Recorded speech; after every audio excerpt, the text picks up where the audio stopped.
We discussed and many times we've discussed the purchase of the 120 megawatt combined, well, it's not a combined cycle turbine, it's a combustion turbine, a generator that has been purchased for Holyrood, of course, to put up a peak demand winter period. It should be in play for this particular winter. Okay.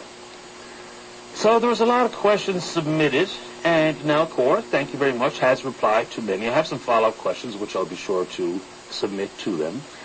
One of the concepts that was brought forward is that the generator was advertised for sale at the cost of $23 million compared to the approval requested by Nalcor at the PUB for some $119 million. This is the answer we've received from Nalcor. The cost of the turbine generator itself is only a portion of the total cost. The contract was awarded to supply, deliver, construct, and install the combustion turbine at the Holyrood plant. The amount Hydro paid for the turbine generator equipment is consistent with the advertised price, $23.5 million of US dollars. The remainder of the project cost is associated with the balance of the plant equipment and facilities including fuel offloading and storage, civil works and underground utilities, demineralized water plant transformers and electrical switch gear, building enclosure and associated systems, transportation, construction facilities, etc. So they say they paid the $23.5 million, and the rest of the cost is for the issues I just itemized. Well, I'm just telling you what they say. Whether or not you agree or believe, that's up to you. Stored in Memphis, Tennessee, shipped from Houston. Okay. Inspection, that was one of the issues, is whether or not it had been appropriately inspected.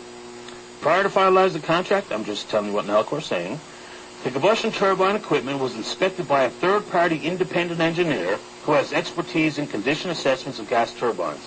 Hydro engineers also traveled to the U.S. to view the turbine and pro-energy facilities. So a third-party engineer, independent engineer, with expertise in the field, assessed and inspected the turbine, as we're told. Another issue was the warranty. The unit is being supplied with a standard 1-year warranty with an option to extend for a second year. Nalcor is currently in discussions with the vendor to finalize the second year's warranty. Okay. Since the tender process was at the lowest cost option, they say they followed the Public Tender Act, ensuring technical and commercial compliance with contract terms and conditions. And on it says there was 4 proposals submitted by vendors who were reviewed by Hydro's procurement and legal team for commercial and technical compliance. And of course, we all know they are aware of the issues surrounding the company that owned and sold this turbine. So there's some of the answers I've received from Nalcor. You want to pass comment or judgment on any of that, of course you can feel free. And there's some follow-up questions I'll be submitting to them on that front. Well, they have a real problem, don't they? When sometimes it doesn't really matter, and this is not just Nalcor, this is political parties and governments particularly. It doesn't matter sometimes what the policy is. It just matters how you deliver the message and whether or not you still have the faith and the trust of the electorate. At some point, policies can be massaged, reviewed. You can do a 180 on some policies and budget decisions, sometimes to make things better politically.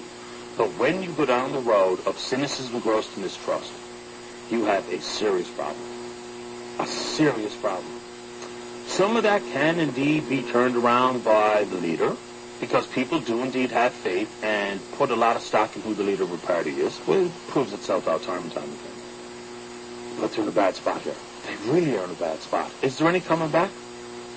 Really upset.